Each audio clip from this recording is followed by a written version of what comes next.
Hey, LeBron, at this point, there's nobody in NBA history that knows how to prepare for a season. Vince Carter, literally the only one, right, that had year 22, and he was playing in a bit more of a limited role. How do you approach it? Is it the same way that you always do because it has worked like this, or has that changed a little bit, especially in an Olympic year, when you're able to accomplish that as well? Well, I'm a little bit more advanced, in the Olympic year. So, like in '04 when I went into my second year, '08, 12, and now, 24. Just because I've been playing all summer, pretty much. So, a little bit more advanced in everything.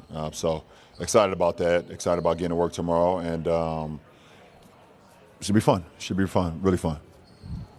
Yeah, LeBron, good to see you again. Good luck this year. What's your level of excitement and anticipation of playing with your son? It's a lot of excitement. Just pure joy, to be honest, to be able to come to work every day. Put in the work, hard work with your son. Every day, and be able to see him continue to grow. We push each other. He pushed me, I push him. We push our teammates and vice versa. So, just a very joyous, moment for not only for myself but for our family. And starting here today with Media Day, we've been in a couple photo booths, did an interview over there with Spectrum. That was pretty cool. So it's pretty awesome. Gives you a lot of life. It gives you a lot of life, especially when you're around young guys. I had a lot of fun, this summer with Ant-Man and Tyrese Halliburton and some of the young guys on the team. And they give you a lot of energy, a lot of life. So to be able to be alongside him, he's 19 years old, be 20 soon in October, it just gives you some more life and the rest of the young guys on the team. So it's awesome. Hey, LeBron. When we did this last year, it was coming off an off season where after you guys had been swept by Denver, you hinted at retirement. You were beat up pretty badly physically. How different is your energy level at this stage, and kind of what's also your big picture view for yourself? Is a part of you think maybe this could be the last season, or have you started to think about that legacy type stuff? Well, I'm definitely not as beat up as I was last time. I feel damn good. I had a great summer. Body, was responded very well overseas along with Team USA. So took care of that, and I kept that going. After even when we stopped playing, I kept it going. So I feel really good physically. Mentally, I feel really good, really sharp, very fresh. Looking forward to getting to work tomorrow. Have not thought about what the future holds. Kind of just living in the moment, especially with Bronny being here too. I don't want to take this moment for granted. I've always kind of never gave myself an opportunity to kind of just take in the moments. But this is a moment that I may enjoy a little bit more than just like my actual self. But I do feel good going into the season. Going into training camp tomorrow, I feel good. I feel more advanced, like I said, with the Olympic year. Speaking of the Olympics, LeBron, one of the moments that you guys were able to accomplish over there in Paris, it seems like you've allowed yourself a bit this offseason to revel in it. The tattoo, the change in your avatar reflecting on it. You've shared some photos from your guys' accomplishments over there. What did it mean for you, and did it add any fuel in the tank? Not that I'm suggesting it was waning, but it was like I got to feel that championship feeling, that gold medal feeling, and did it have any kind of impact on how much longer you could play in the NBA? Well, I definitely got an opportunity to just enjoy the moment, enjoy what we were able to do, what we were able to accomplish.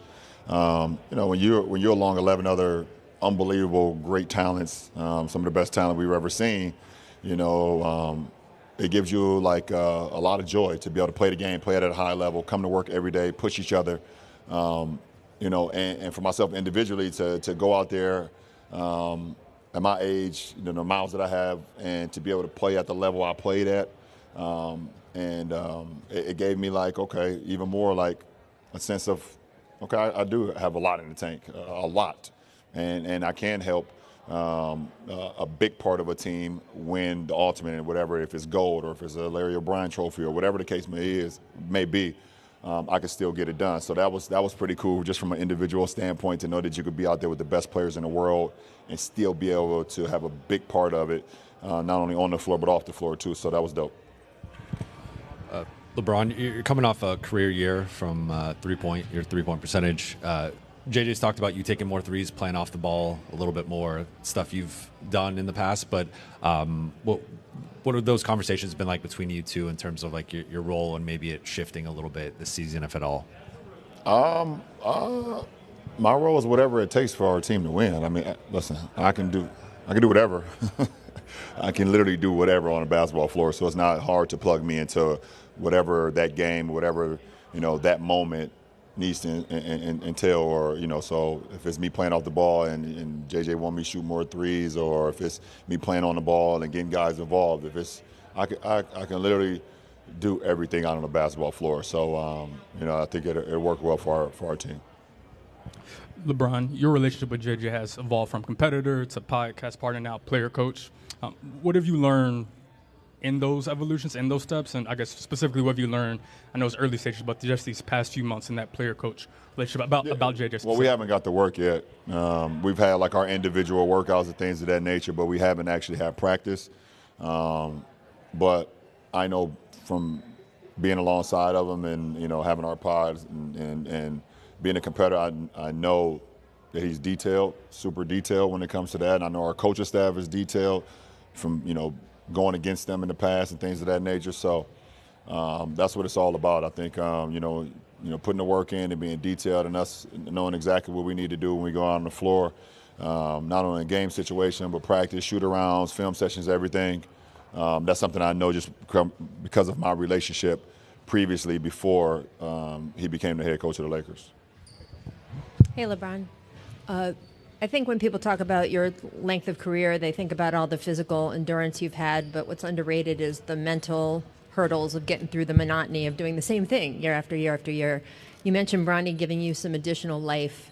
What are some of the ways that you think playing with him and just sort of having that new idea and that new challenge and that new relationship on the team are going to help you deal with all of that stuff? I mean, I don't know. I mean, obviously it's the first time, so I don't know.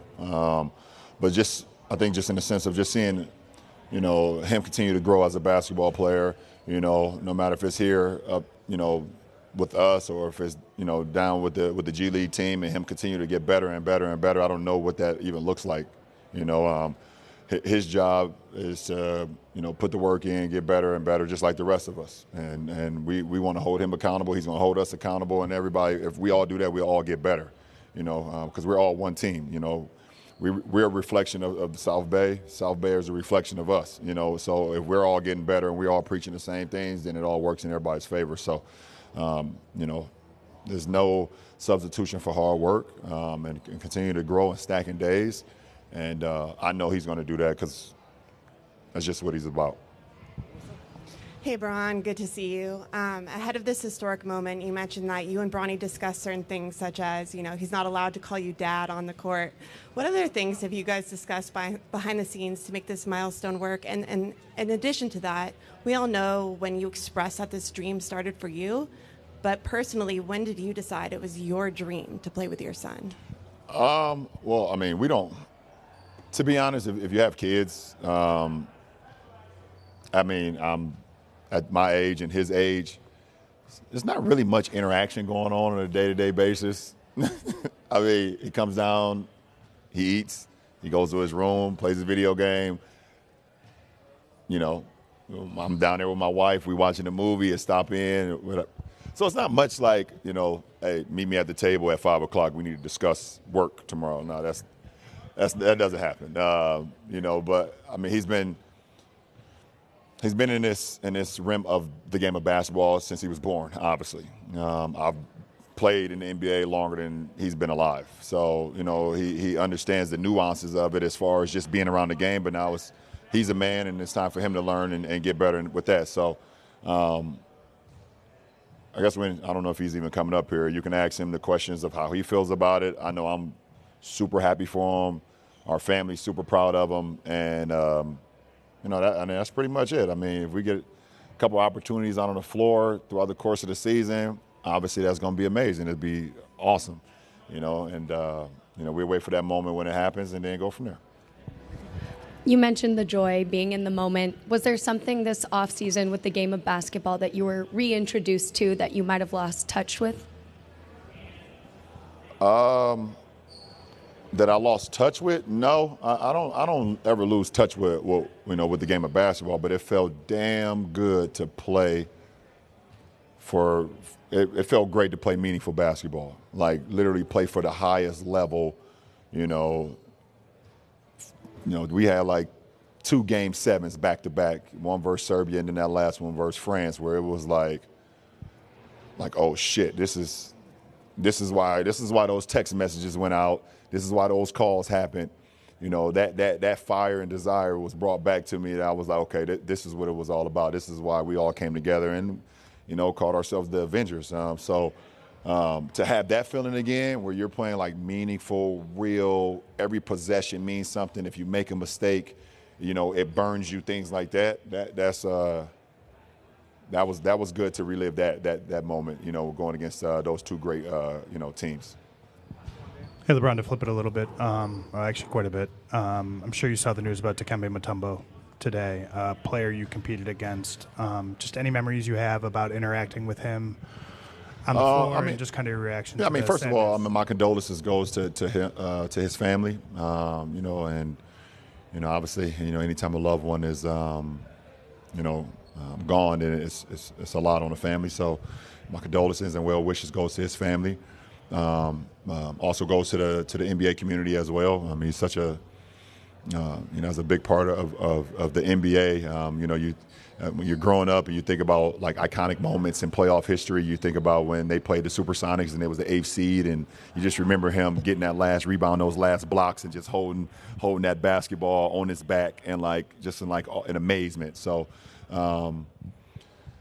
My fondest memory of Dikembe Mutombo, he fractured my face on my birthday in Cleveland with an elbow. I never even got an opportunity to tell him about that. But yeah, I don't remember how old I was in Cleveland my first stint, and I think I was turning 22 maybe. He was in Houston. You guys can do the research. Yep, he was in Houston, and I went to the hole and caught one of those Dikembe elbows. And if anybody know about the Dikembe elbows, they do not feel good. He fractured my face, and I went to the hospital that night, and I wore a mask for a little bit. Yeah, so that is my memory of Dikembe. I appreciate it.